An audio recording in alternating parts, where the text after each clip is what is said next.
Jace Amaro, member of the Jets with Armin and Levac on 104.5 The Team. You're home for New York sports. Jace, how's your summer going, man? It's going pretty well. Just getting a lot of work in every single day, getting ready to start camp again and be as ready as possible and hopefully have a lot better season than we did last year. So, Jace, how would you grade your rookie season, your on-field rookie season? Personally, I just don't think I played, very well or as well as I thought I could. I think I did some things really well at some times, and there was also some some events that didn't go my way. I had some bad plays, dropped a couple balls, missed a couple blocks, but it was just one of those things where I hadn't really got into it. I didn't really get into a rhythm, I felt like, last season.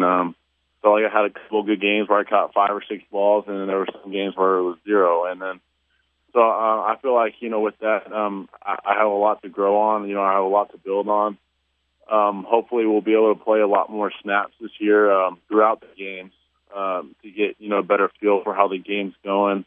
I felt like that's kind of what restricted me last year was I just didn't really feel I felt like I was getting thrown in one play and then coming out 3 or 4 plays and then going again. And it just kind of was just not a good ladder for me. I felt like if I was able to play the whole game, to feel out the blocking schemes, the defenses, and to see what's going on and get used to the speed throughout the game, I would have played a lot better. But that was really all on my part from the practicing and from just production standpoint. So I think that with that, I have to show what I can do in this preseason and really just excel in that area.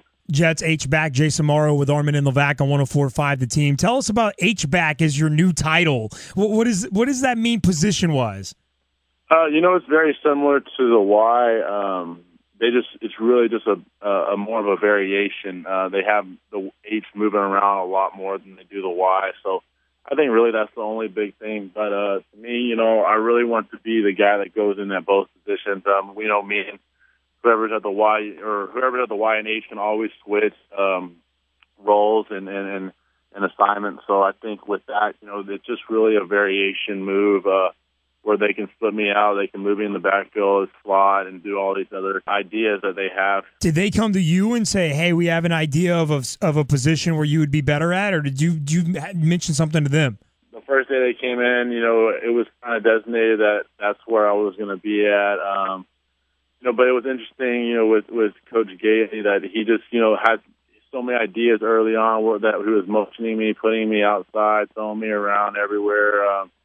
But me and him have a great relationship. I think he knows what my strengths are, and that's really just running around and catching the ball and getting open and stuff. But, one thing I feel like I need to work on a lot and want to be better at is the run blocking scheme. I don't want to be the guy that just goes in there for passing plays because obviously I think everybody in the whole stadium will know, I'm going in because it's a pass play. So I think that with that, I really want to be better in the run game. So I'll be able to play a lot more. Jace, you came on the show before the NFL draft, and you said, I better be a first-round pick because that's why I came out of school early. That's why I left Texas Tech. Of course, you were drafted in the second round by the Jets, and then we talked to you at training camp, and you were very confident with how your rookie season was going to play out. And as you'd mentioned it, at times it wasn't as good as you thought it would be. Did your confidence level take a hit